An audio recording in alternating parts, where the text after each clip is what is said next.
नमस्कार, जय श्री कृष्णा। मैं हूं एस्ट्रोलॉजर रतन सिंह। स्वागत करता हूं आपका अपने चैनल कुंडली शास्त्र में।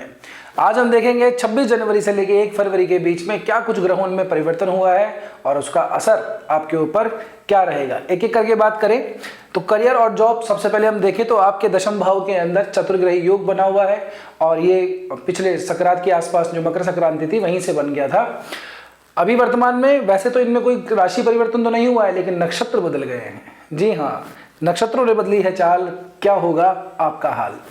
देखिए, सूर्य जो है वो अपने खुद के नक्षत्र उत्तरा आषाढ़ा से श्रवण नक्षत्र के अंदर गोचर करे हैं। मंगल भी श्रवण नक्षत्र के अंदर जा चुके हैं, चले जाएंगे 30 तारीख 29 तारीख के आसपास। उसके बाद में बुध और शुक्र दोनों ही धनिष्ठा नक्षत्रों के अंदर प्रवेश करेंगे। धनिष्ठा से पहले ये श्रवण नक्षत्र के चौथे चरण के अंदर थे।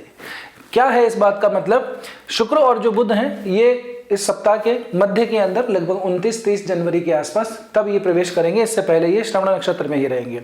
अब देखिए, जो श्रवण नक्षत्र है वो चंद्रमा का नक्षत्र है और जो धनिष्ठा नक्षत्र है उसके स्वामी बनते हैं मंगल। धनिष्ठा नक्षत्र सबसे ज्यादा धनदायी नक्षत्र माना जाता है, इसलिए इसको धनिष्ठा कहा गया है। चंद्रमा आप लोगों के लिए शुरुआती चरण के अंदर 25 और 26 जनवरी को, 26 जनवरी और 27 जनवरी के जो 2 दिन है, तब चंद्रमा आप लोगों के आप की राशि के ऊपर गोचर करेंगे। यानी कि चंद्रमा और मंगल का इन्फ्लुएंस पूरी तरह से हमको वर्क प्लेस के ऊपर दिखाई दे रहा है, क्योंकि इस नक्षत्रों के स्वामी जो हैं वो या तो बनते हैं चंद्रमा या बनते हैं मंगल। और जो आपकी राशि बनती है या फिर आपका लग्न, या आप अपने लग्न से देख रहे हैं, राशि से देख रहे हैं, या आपकी इच्छा है, दोनों ही आप लोगों के ऊपर अप्लाई होता है। आपकी जब पत्रिका खोलेंगे तो टॉप सेंटर के अंदर अगर 1 नंबर लिखा हुआ है तो इसका मतलब आपका लग्न मेष का लग्न है। और यदि ऐसा है कि कहीं पे भी चंद्रमा है वहां पे 1 नंबर लिखा हुआ है, इसका मतलब यह है कि आपकी जो राशि है वो मेष राशि है, या फिर आपका नाम ए अल्फाबेट्स वगैरह से शुरू होता है तो भी आपकी मेष राशि ही बनती है। बहरहाल, तो देखिए, चंद्रमा और मंगल जो हैं ये आपस में एक दूसरे से संबंध जो बना रहे हैं वो केंद्र का संबंध बना रहे हैं। सूर्य मंगल इस स्थान पे आकर के दिग्बली होते हैं। शुक्र बुध महाधन योग बनाते हैं, लक्ष्मी नारायण योग बनाते हैं। तो ऐसी स्थिति के अंदर काम के स्थान के ऊपर आप लोगों के लिए अब का जो समय है, इससे पहले की स्थिति कुछ और थी, अभी का जो समय है वो थोड़ा सा आपके फेवर में जाने वाला है। इनकम आपकी जरूर आएगी। देखिए, क्योंकि जब चतुर्ग्रही योग बनता है तो थोड़ा सा स्ट्रेस आदमी के वर्क प्लेस पे जरूर रहता है। जब एक साथ इतने सारे ग्रह आ जाते हैं तब थोड़ी दिक्कत होती है। मंगल वैसे भी इस राशि के अंदर आकर के उच्च अवस्था को प्राप्त करते हैं, तो मंगल उच्च अवस्था के अंदर है। श्रवण नक्षत्र में चंद्रमा का ही नक्षत्र है। चंद्रमा यहाँ से बिल्कुल केंद्र में पड़ रहा है शुरुआती चरण के अंदर। उसके बाद में गुरु से भी मिल जाएंगे। फिर से इस सप्ताह के आखिर में 1 फरवरी के दिन फिर से ये सामने आ जाएंगे। इसका मतलब ये है कि आपके वर्क प्लेस के ऊपर उन्नति दिखाई दे रही है। काम के अंदर परिवर्तन जो है थोड़ा सा बढ़ता हुआ दिखाई दे रहा है। थोड़ा सा स्ट्रेस रहता है, लेकिन वो गिविंग है, यानी कि वो आपको देने वाला है। ऐसा नहीं है कि फालतू की मगजमारी है कि कुछ हाथ कुछ आया नहीं और बस दुनिया जान की मेहनत कर ली, ऐसा कुछ नहीं। उस मेहनत का रिजल्ट आपको जरूर मिल जाएगा। एक चीज और, जिसको काम का परिवर्तन करवाना है, ट्रांसफर वगैरह करवाना है, उनके लिए भी ये समय थोड़ा सा फेवरेबल दिखाई दे रहा है। ठीक है ना। मंगल के एस्पेक्ट से अब आपकी पत्रिका के अंदर कौन सा लग्न बनता है, या फिर किस ग्रह की दशा महादशा अंतरदशा चल रही है, नक्षत्रों का क्या खेल हो रखा है, इन सब बातों पे आप ध्यान दें, है ना। और फिर उसके बाद में आपको कोई प्रश्न हो और प्रश्न का समाधान अगर नहीं मिल रहा हो तो आपको नीचे व्हाट्सअप नंबर दे रखे हैं और हमारी वेबसाइट का एड्रेस दिया हुआ है, आप कहीं पे भी जाके अपना अपॉइंटमेंट बुक करवा सकते हैं। जॉब की बात करूं तो नई जॉब जिनको चाहिए, जो स्विच कर रहे हैं जॉब को, या कई दिनों से अनएम्प्लॉयड बैठे हैं, उन लोगों के लिए भी ये समय जो है फेवरेबल है। आपको इस वीक के अंदर आपने जाकर कहीं पे भी अप्लाई किया हुआ है तो आपको परिणाम जरूर मिलेगा, रिजल्ट यहाँ से जरूर आएगा। पॉजिटिव रहें, आपका काम हो जाना चाहिए। खास करके वो लोग जिन्होंने सीनियर पोस्ट के ऊपर, सीनियर या फिर अथॉरिटेटिव पोस्ट के ऊपर अप्लाई किया हुआ है, उन लोगों के लिए ये ज्यादा कारगर है। या फिर जो लोग सेल्स के अंदर काम करते हैं, मार्केटिंग का काम करते हैं, ठीक है ना, इलेक्ट्रॉनिक्स का जिन लोगों का काम है, वायरिंग से संबंधित जिन लोगों का काम है, केबल वगैरह का काम हुआ, ठीक है ना, मोबाइल की शॉप्स वगैरह हुई, इस तरह का जो भी काम है, उन लोगों के लिए जॉब में आने का ये पूरा अच्छा समय है। आगे बढ़ते हैं। बिजनेस की बात करें तो व्यापार भाव का मालिक बुध बनता है, जो कि धनिष्ठा नक्षत्र के अंदर है, बुध के साथ में, ठीक है ना। तो यहां से भी ये दोनों मिलकर के सेम नक्षत्र के अंदर, मतलब लगभग एक जैसी डिग्री के ऊपर रहेंगे। और बुध कुछ दिनों बाद में यहां से आगे क्रॉस हो जाएंगे, आगे निकल जाएंगे। बुध जो है थोड़ा स्पीड से चलते हैं इन चारों ग्रहों के अंदर, सबसे ज्यादा स्पीड से बुध की ही चाल होती है।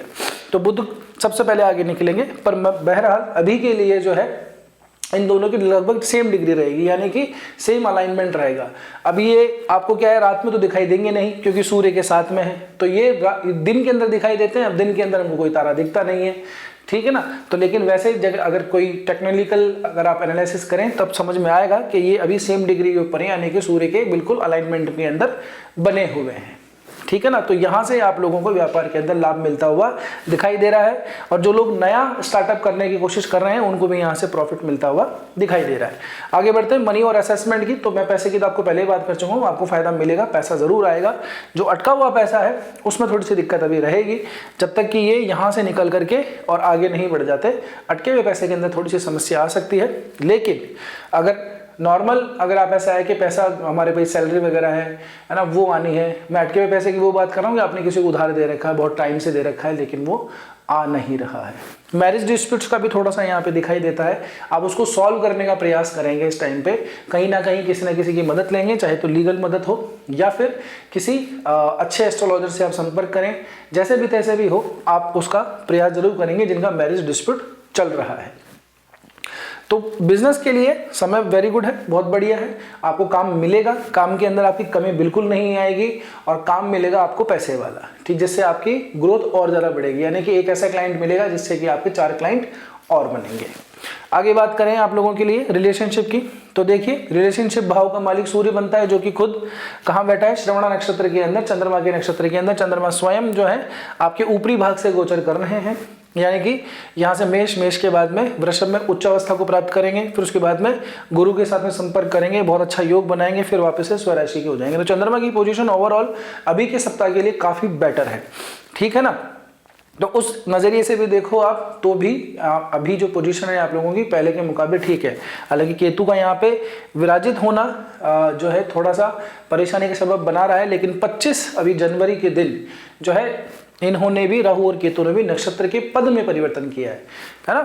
राहु जो है वो शतभिषा नक्षत्र के 3रे चरण के अंदर प्रवेश करे हैं, और केतु जो है वो पूर्व फाल्गुनी के जो है दूसरे चरण के अंदर प्रवेश किए हुए हैं, ठीक है ना। तो यहाँ से ये हमको ये दिखा रहा है कि आपका जो थोड़ा सा डिटैचमेंट हो गया था, ब्रेकअप वगैरह हो गया था, चीटिंग वगैरह सी लग रही थी, है ना, ट्रस्ट नहीं हो पा रहा था, तो वहाँ से आपको थोड़ा सा सहूलियत मिलने के पूरे संकेत मिल रहे हैं। यानी कि थोड़ी बातचीत होगी, बातचीत आगे बढ़ेगी, जो प्रॉब्लम है वो सॉल्व हो जाएगी।